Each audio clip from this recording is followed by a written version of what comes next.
My husband and his stepsister sent me a voicemail. You're out of the family business. Expect a call from a lawyer. I didn't argue. Just replied, understood. Then I quietly sold my 45% share, and 48 hours later, 92 missed calls, my husband and his stepsister begging me to undo it. Hello everyone. Thank you for being here with me today.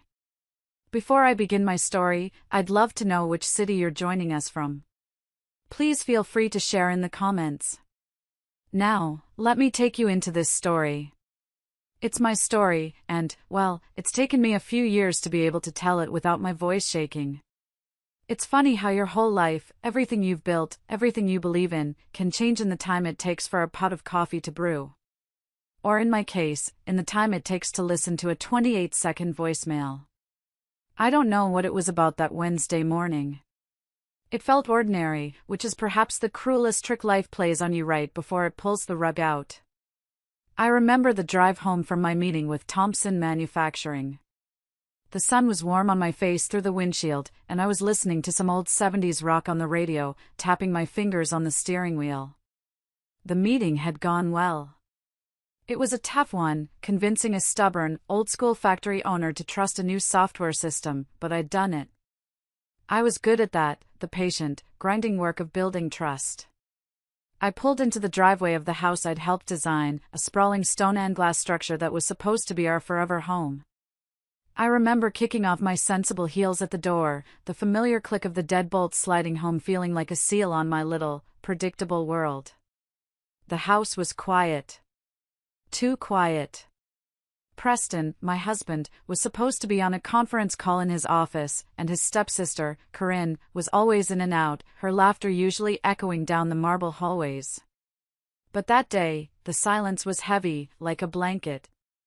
I walked through the foyer, past the large, abstract painting Corinne had insisted we buy, and went straight to the kitchen. All I wanted was a cup of hot, bitter Earl Grey, something to wash away the lingering taste of corporate coffee and push a chill out of my bones that had nothing to do with the weather. The kettle began to hiss, a slow build to its eventual scream. And that's when I saw it. The little red dot blinking on my phone's screen, a tiny, insistent heartbeat against the cold granite countertop. One voicemail. Just one. I tapped it absently while reaching for my favorite mug, the one with a slight chip on the rim. I figured it was just another vendor, or maybe the landscaper confirming his schedule. But it wasn't. The voice that kicked in was Preston's. There was no greeting, no hi, honey, no hesitation.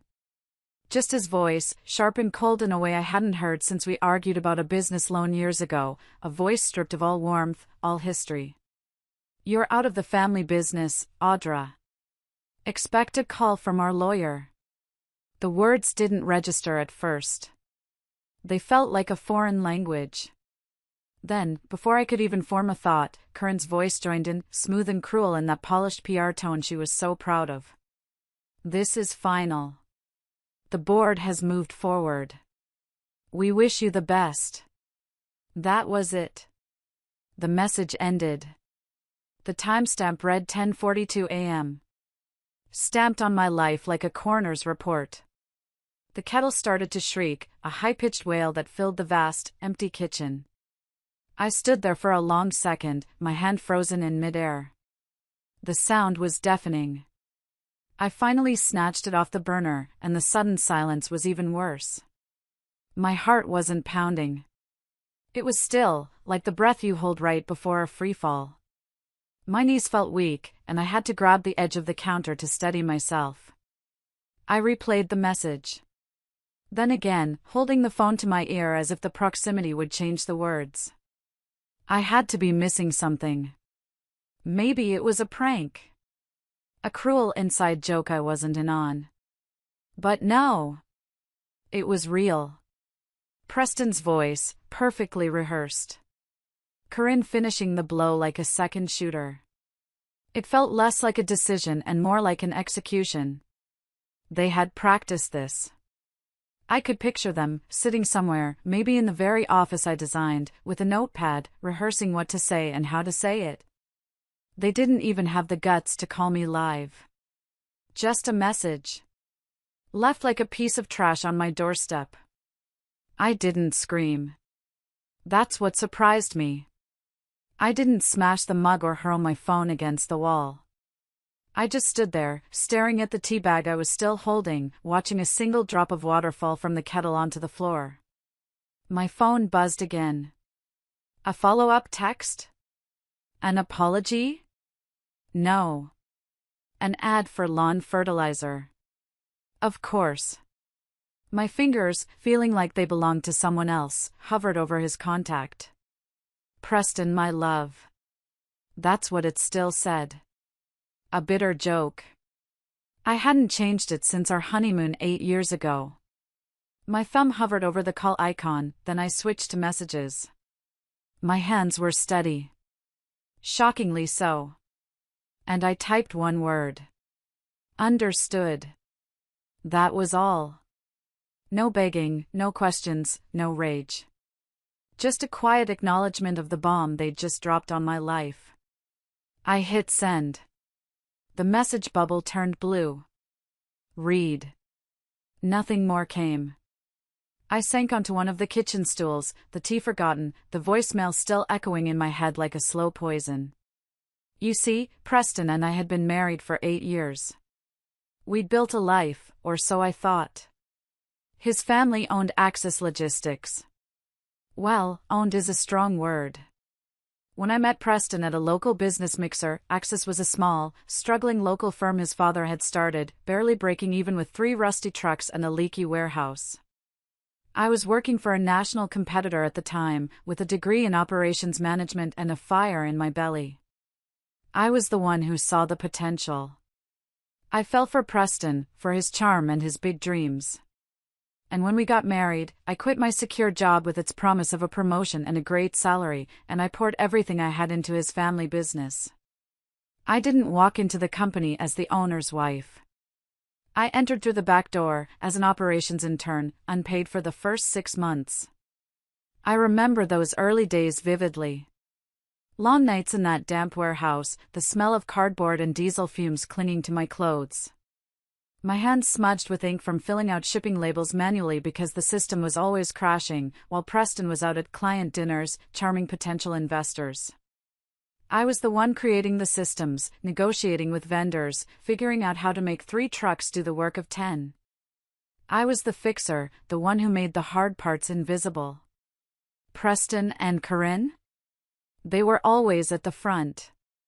Brand launches, trade shows, magazine interviews. The face and the voice. I was the hands, the unglamorous but essential core that made it all work. I never minded. I truly thought we were a team, building a shared future. When Preston's father retired 5 years ago, he called me into his office. Not Preston. Me. He was a good man, old school but fair. He looked at me across his big, worn oak desk, his eyes kind. Audra, he said, his voice a low rumble. I'm not a blind man. This company is still standing because of you. My boy has the charm, I'll give him that, but you have the grit. You're the engine in this thing. And then he handed me something I never asked for, something that made my breath catch in my throat. He was giving me 45% of the company shares. He gave Preston 45% as his official inheritance, and kept 10% for himself in retirement. He shook my hand and said, "This isn't a gift, Audra. It's what you've earned." That night, everyone clapped at the little retirement party we threw. Everyone smiled, Preston included, though his smile didn't quite reach his eyes. The silence between us in the car on the way home was heavy. He just stared out the window at the passing city lights. Finally, he said, "You know what this means, right?" I thought he was going to congratulate me. Instead, he said, "You're not just the woman behind the curtain anymore." He meant it to sound like a compliment. But even then, a small, cold knot formed in my stomach. I heard it as a warning. It meant I had power. His power, he thought. And it was clear, even then, that he didn't like it. Looking back now, with the brutal clarity of hindsight, the signs were all there. They always are, aren't they? Little red flags you explain away, tiny cracks in the foundation you paper over because you're too invested, too hopeful, to admit the whole structure is unstable. It started slowly, subtly. The late-night meetings I was never looped into. "It's just branding stuff, honey," Preston would say, kissing my cheek as he headed out the door. "You hate that stuff anyway. Curran's got it handled. We don't want to burn you out." And I, exhausted from a 14-hour day untangling a supply chain nightmare in another time zone, would just nod.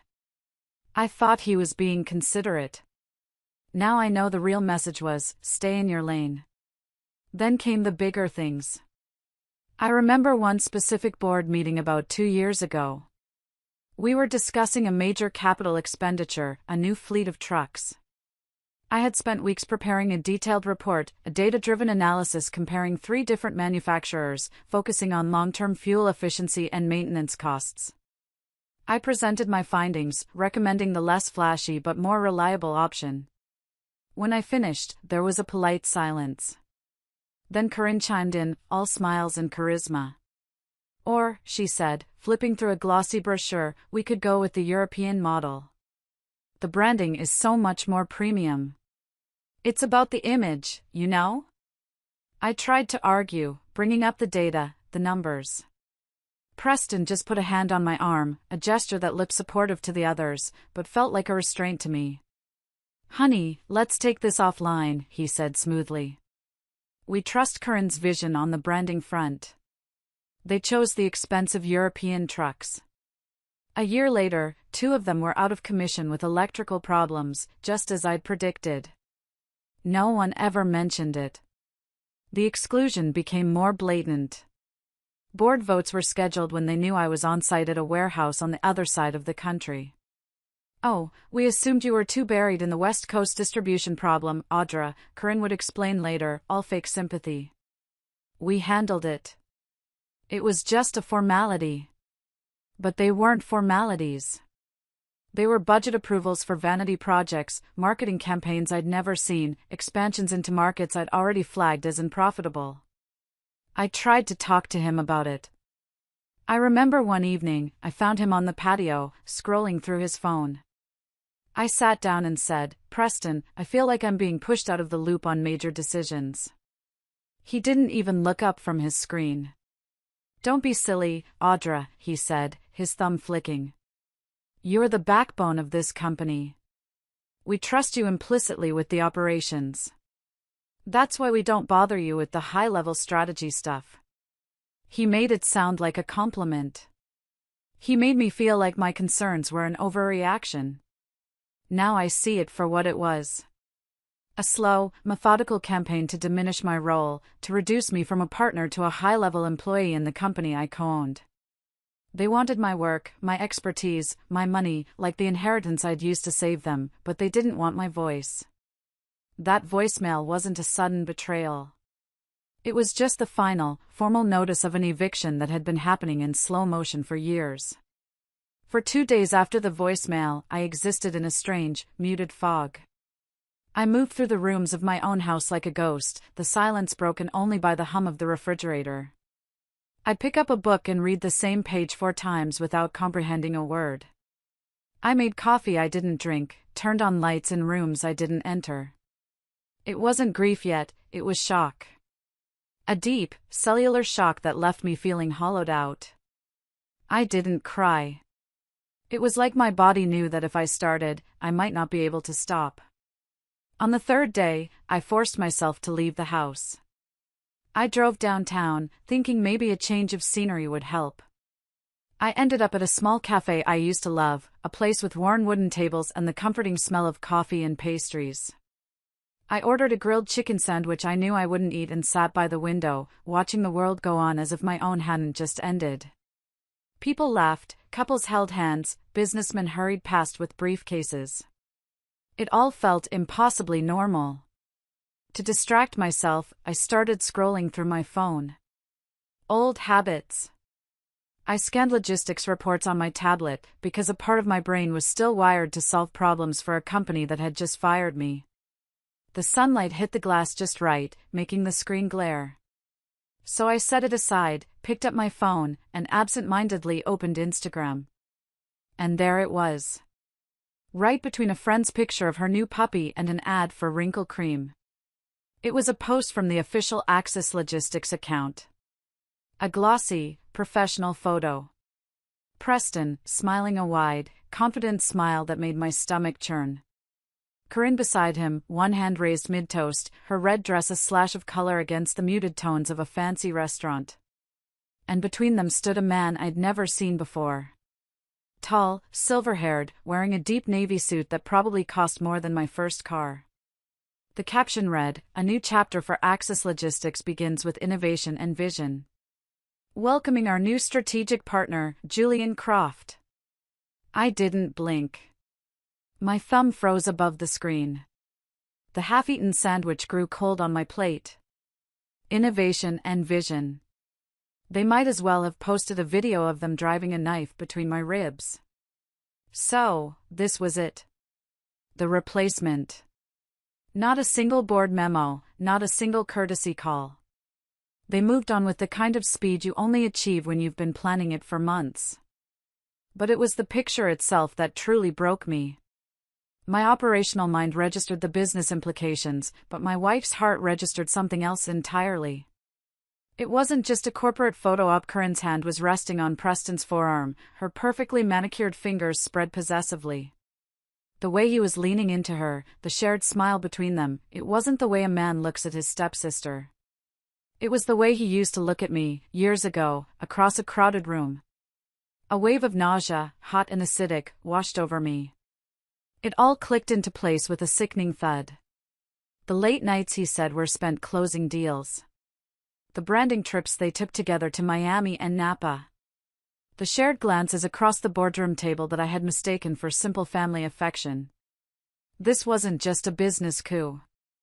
It was an affair. And they were flaunting it, celebrating it on the company's public page. My appetite vanished completely. I felt a sudden, desperate need for air. I fumbled for my wallet, threw some cash on the table, and walked out, leaving the sandwich behind. I made it to my car, my hands shaking so badly I could barely fit the key in the ignition.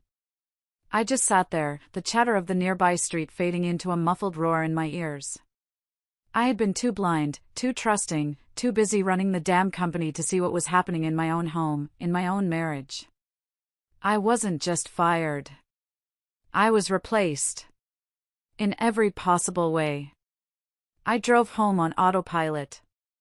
I don't remember the traffic or the route I took. All I could see was that photograph, burned onto the back of my eyelids. When I walked back into the silent house, the beautiful objects and expensive furniture seemed to mock me. This wasn't my home. It was a stage set for a life I wasn't a part of anymore. I stood in the living room, phone in hand, and stared at his contact. Preston, my love. I should have deleted it. I should have packed a bag and walked away. But a new feeling was starting to replace the shock and the heartbreak, a cold, hard anger. I needed to hear it from him. I pressed the call button. He picked up on the third ring. "Well, look who decided to rejoin the living," he answered, his voice light but tight, an arrogant attempt to sound unbothered. I could hear the faint hum of conversation behind him, glasses clinking, muted laughter.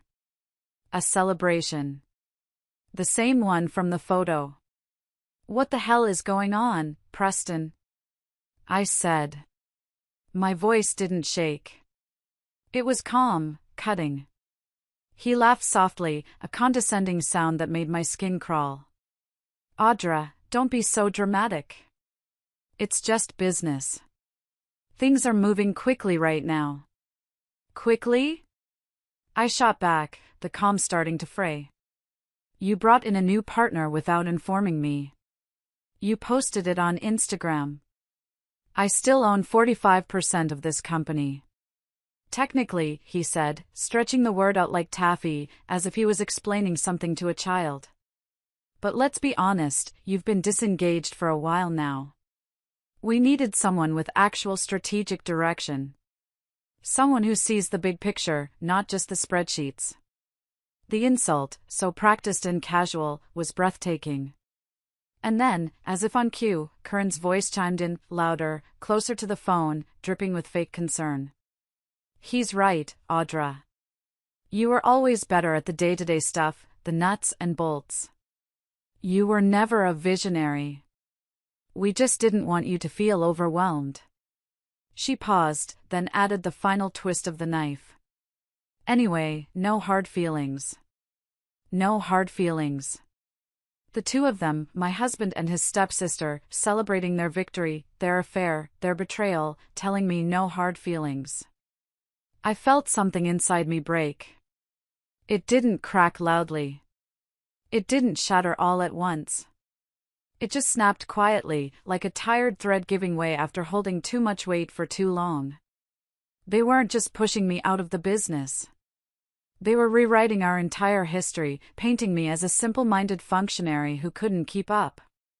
I took a slow, deep breath. The anger wasn't hot anymore. It was icy. I hung up. I hung up without another word. No yelling, no arguing, no pleading for an explanation I already had. They weren't worth the performance. The click of the phone ending the call was the loudest sound in the room. In that moment, the grief and the shock were burned away by a cold, clear certainty. They had made a critical mistake. They had underestimated me. They saw me as the quiet, dependable wife, the workhorse. They never saw the strategist who was about to use the very tools she'd built their empire with to tear it all down. Instead of falling apart on the living room floor, I turned and walked directly to my home office. That room was my sanctuary, the one place in the house that was organized according to my logic, not Curran's aesthetic. I didn't pour a drink. I didn't pace the floor. I sat down in my comfortable leather chair, the one I'd bought with my first big bonus check, and I took a deep, steadying breath. Then I got to work. I pulled out a heavy, leather-bound binder from the bottom drawer of my locked filing cabinet. The label on the spine, in my own neat handwriting, read Legacy Docs. Inside was my entire history with the company, documented with the kind of meticulous detail that Preston and Curran always mocked me for. You and your spreadsheets, Audra, they'd say. Yes. Me and my spreadsheets. First, the shareholder agreement signed by Preston's father, the one that gave me an ironclad 45% ownership stake with no buyout clause without my consent. Next, I went to the filing cabinet and pulled out folder after folder, each one a testament to a crisis I had single-handedly averted. For years, I told myself I was building with them, that we were a team. But teams don't erase you. I spent the entire night under the cool glow of my desk lamp. The house was deathly quiet. At around 3 a.m., I found the file from the winter we almost missed payroll. I spread the documents out, the panicked emails from the accounting department, and the bank statement showing the transfer of $250,000 from my personal inheritance account directly into the company's operating funds. There was no loan agreement. No interest. Just a quiet rescue, for which I was called a hero. A hero they were now discarding like an old piece of equipment. I put that file on top of the pile. I scanned everything. One by one, I began to digitize years of my life's work. Every signed contract, annotated email, every calendar invite showing my involvement in major deals Preston later took credit for. I found the original business plans I wrote, the ones that mapped out the company's growth trajectory for the first 5 years. I felt a pang of something, nostalgia, maybe sadness, but I pushed it down. This wasn't about emotion anymore. This was about facts. Hard, cold, undeniable facts. At one point, around dawn, exhaustion hit me like a physical blow. I leaned back in my chair, the pile of paper seeming insurmountable. For a fleeting second, I thought, maybe I should just walk away. Start over. Is it worth it?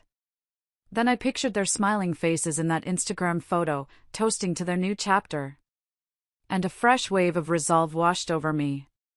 Oh, it was worth it.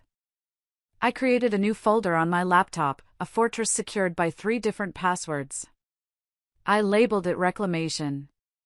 No flair, no drama, just a simple statement of intent. I was reclaiming my work, my contributions, my story. They had built their brand on my back and decided I was disposable. They thought I was just the numbers girl. They were about to learn what numbers can do when they're weaponized by the woman who built them. The next morning, bleary-eyed but resolute, I didn't go to war. I went to Genevieve. Genevieve Jenna Hayes had been a rising legal star when we met at a women's business luncheon 5 years ago. She was just launching her own firm, specializing in corporate law for startups. She needed expertise in operational modeling for a big presentation, my specialty. I spent 3 of my nights that week, after my own 12-hour days at Axis, helping her build her models and refine her pitch. No fee, just goodwill. I liked her fire. She got the client, and sent me a bottle of ridiculously expensive champagne and a card that said, "To Audra, the logistics surgeon. I owe you one." I never deleted the thank you email. Now, I needed her scalpel. Her office was on the 34th floor of a downtown skyscraper, a world of cool glass and brushed steel, with a panoramic view that could make you feel powerful just by looking at it. Jenna stood when I entered. She was wearing a sharp navy suit, radiating competence. But the second she saw my face, her professional expression softened with genuine concern. "Audra," she said, her voice warm as she gestured toward the seat across from her vast mahogany desk. "I was wondering when you'd call." That one sentence told me she already knew something was wrong. A woman like Jenna always knows. I didn't waste time with small talk. I opened the leather folder I'd brought and began to lay the contents out like evidence on a courtroom table. Contracts, transaction logs, signed approvals, the payroll transfer, the paper trail of my sacrifice. She listened intently as I told her the story, her sharp eyes scanning each document I passed her. When I got to the shareholder agreement, she paused, her lips tightening. 45%, she murmured, tapping the paper. And no retraction clause without mutual consent. Legally, you're still very much in this company. They can't just voicemail you out of it. This is an illegal ouster. I nodded, my throat tight. They also left this. I placed my phone on the desk between us and hit play. Preston and Curran's voices, so smug and rehearsed, spilled out into the pristine office like a stain. Jenna listened with her arms crossed, her expression unreadable. When it ended, she leaned back, exhaled slowly, and stared at me. "They're either incredibly stupid," she said, her voice flat, "or they're incredibly confident you won't push back." "I've never been the loud one," I said quietly. She tilted her head, a dangerous glint in her eye. "Then maybe it's time you make some noise." But she wasn't talking about a messy, public lawsuit, a he-said-she-said drama that would drag on for years and drain my energy and my finances. Jenna's mind was far more strategic. "You don't want to go back, do you, Audra?" "Not to the company. Not to him." "No," I said, the word feeling more final than my wedding vows ever had. "Good," she replied, a faint, dangerous smile playing on her lips. "Because going back is small. We're thinking bigger."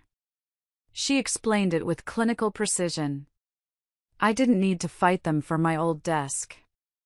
I could sell my power. Not to them, but to someone who would force their hand. "A private equity firm," she said, already pulling up a contact on her computer. "Someone who specializes in hostile takeovers and ownership transitions. Think of them as corporate vacuum cleaners. Ruthless, tidy, and thorough." She had someone in mind, Ironwood Capital. I'd heard of them. They were sharks. That was exactly what I wanted. I didn't want a messy divorce battle in court. I wanted a quiet, strategic extraction with devastating consequences for the people who thought I was just a quiet, dependable doormat. The days that followed were a blur of focused activity, a strange counterpoint to the emotional chaos I was still processing in the quiet hours of the night. Living a double life was exhausting. During the day, I was on secure calls with Jenna and the analysts from Ironwood Capital, walking them through operational data and financial histories. At night, I'd still see Preston's car in the driveway when I drove past the house to pick up some more of my things, a stark reminder of the life that was imploding in the background. Ironwood Capital moved faster than anything in my 8 years at Axis. They didn't waste time with pleasantries. They wanted data, and I had it. I spent an entire night in my temporary apartment, a sterile place that smelled of new paint, quietly uploading a trove of information into a secure digital vault Jenna had set up. No announcements, no warnings to Preston, just a surgical transfer of truth. With every file I dragged and dropped, I felt something loosen inside my chest. It wasn't just business anymore. It was a cleansing. Preston still hadn't called. Neither had Corinne. After my one-word text, there was only silence. Jenna guessed they were probably huddling with their lawyer, trying to figure out how to lowball me on a buyout offer for my shares, assuming I'd be desperate and emotional. Let them think that. Let them celebrate their clever little coup while I was sharpening the axe. The preliminary valuation came back from Ironwood in less than 24 hours. They saw what I saw, what Preston's father had seen, a valuable company with a solid operational core being mismanaged by people more interested in image than infrastructure. They saw the numbers I'd built. They offered full market value for my shares. No haggling, no delay. I met Jenna at her office the morning I signed the final documents. The conference room was quiet, the city skyline spread out before us like a kingdom I was leaving behind. A team of grim-faced men in expensive suits from Ironwood Capital were there. They nodded at me professionally, their faces unreadable. This wasn't personal for them, it was an acquisition. Jenna watched me carefully as I held the heavy, expensive-looking pen over the signature line on the final page. "You sure you're ready to let go?" she asked, her voice gentle. I looked down at the contract, at the mountain of paper that represented a third of my life. "Jenna," I said, meeting her eyes. I think I let go the moment I hit play on that voicemail. This is just making it official. The pen felt heavy in my hand. Not because I doubted the decision, but because of its absolute finality. This wasn't just walking away from a job or a bad marriage. This was ending the chapter before they could rewrite it without me in it. I signed page after page, my name a neat, steady script. When it was over, I stood up. One of the Ironwood men, the leader, shook my hand. His grip was like steel. Jenna walked me to the elevator. "They won't see this coming," she said, a hint of satisfaction in her voice. "Good," I replied, as the elevator doors slid open. Because I didn't either. I didn't tell anyone when I signed the papers. I went back to my quiet, empty apartment. I changed into a plain gray t-shirt and jeans and made myself tea. My phone was on silent, screen down on the counter. I had gone completely dark. Preston and Corinne had wanted my silence, and I was giving it to them. A deep, profound, and now, a weaponized silence. That night, I slept better than I had in months. For the first time in a very long time, my body finally understood it wasn't being held hostage anymore. By the next morning, the silence cracked. It started with a single text message at 9:02 a.m. It was from Garrett, the CFO I'd hired 2 years ago. He was a good man, honest and meticulous, and loyal to the company, not to any one person. "Hey Audra, did you approve the Ironwood Capital acquisition? I just got a notification. I thought you were still on hold with the audit committee. They're requesting full administrative access to everything, effective immediately." I stared at the message for a moment, then a faint, cold smile touched my lips.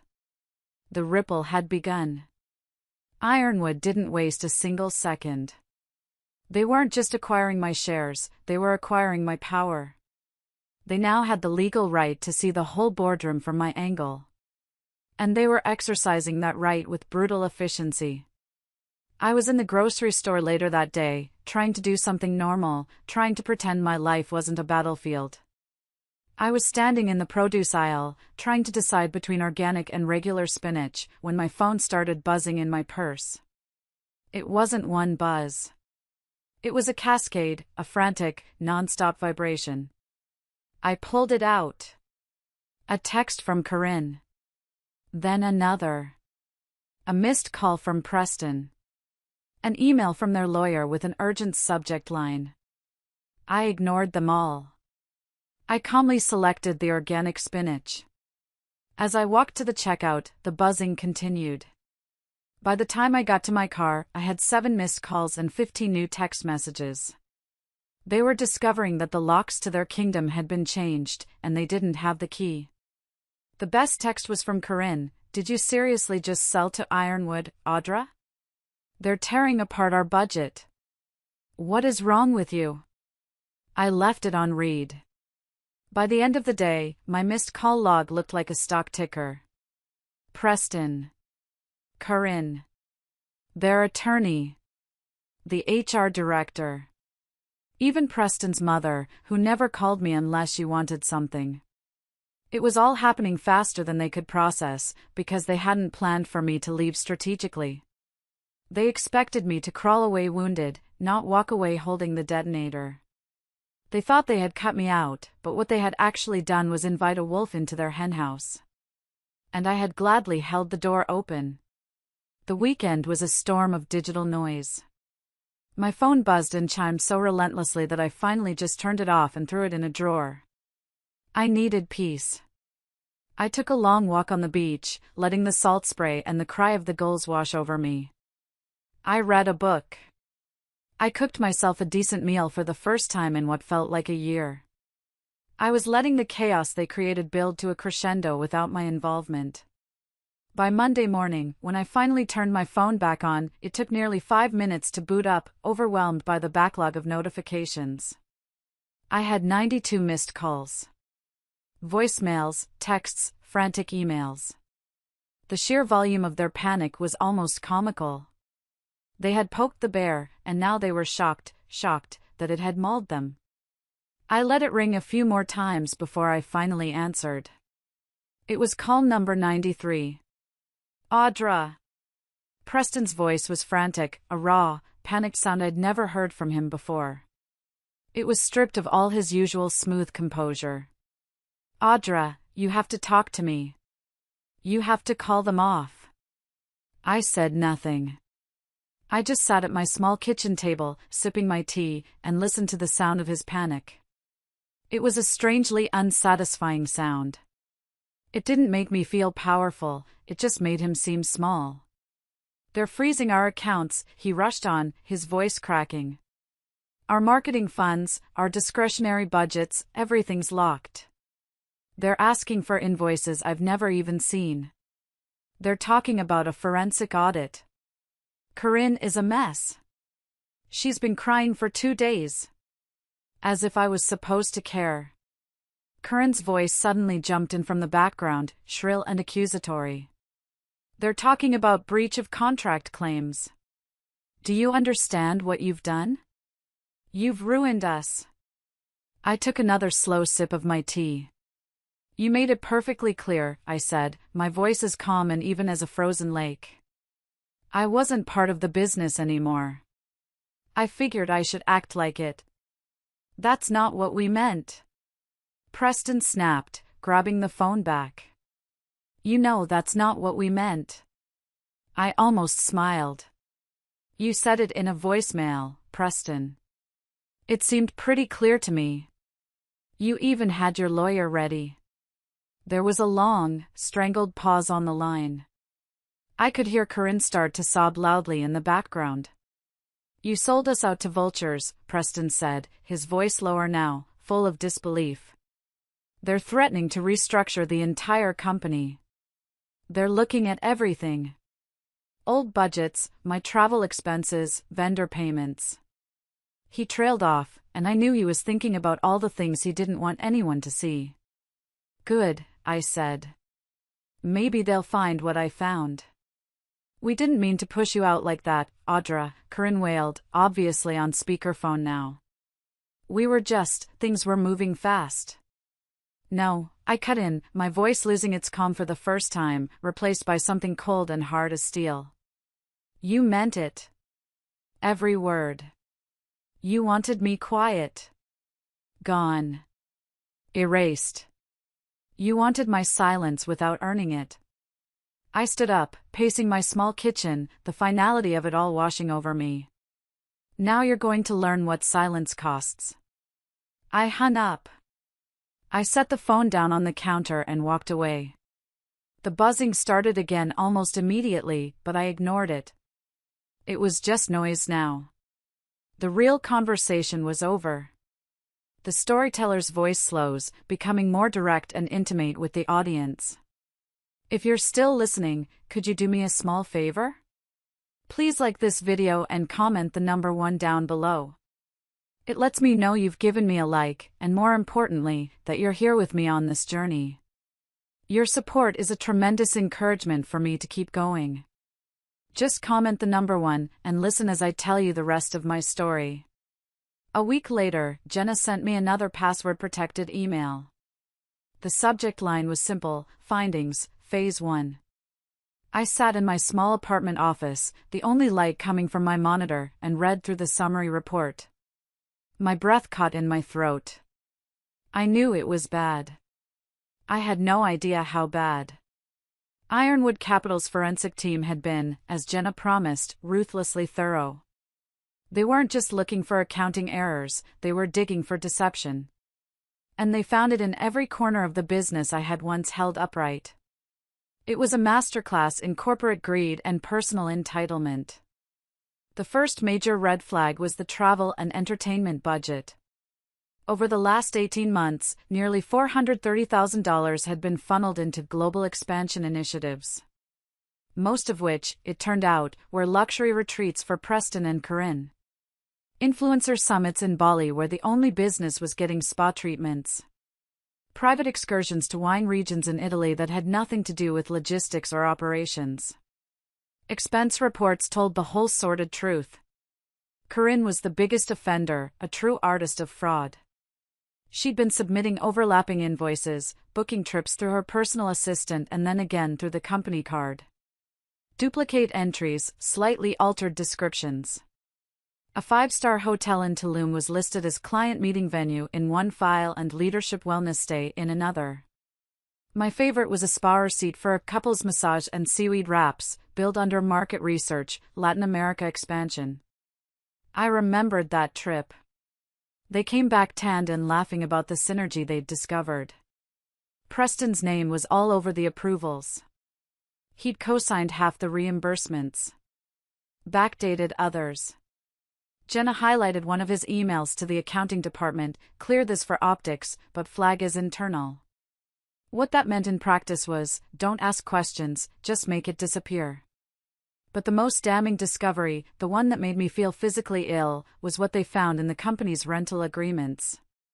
Preston had been using corporate funds to lease a luxury penthouse apartment in a downtown high-rise for the last 2 years. An apartment I had never even known existed. The utility bills were in Corinne's name. It was their love nest, complete with weekly maid service and a fully stocked wine fridge, all funded by the company I had built from scratch. My sacrifices, my inheritance, my 70-hour work weeks had paid for their secret life. Jenna called me 2 days after the full audit dropped. They're preparing breach of fiduciary duty claims, she said, her voice grim. They won't press criminal charges unless Preston and Corinne contest the restructuring, but they've made it clear, if either of them obstructs the transition, they'll go public with everything. The apartment, the spa days, all of it. So they're backed into a corner, I said. They're pinned to the wall, Jenna corrected. Preston is still trying to negotiate a softer exit. But Corinne, she's panicking. She called the auditors yesterday and accused them of harassment. I couldn't help but let out a short, bitter laugh. She thought her charm could save her. You can't hashtag your way out of a forensic audit, I said. The end came swiftly and with a brutal lack of ceremony. Axis Logistics, the company I had poured my life, my heart, and my inheritance into, was officially dissolved a week later. Ironwood Capital dismantled it piece by piece, like a vulture stripping a carcass.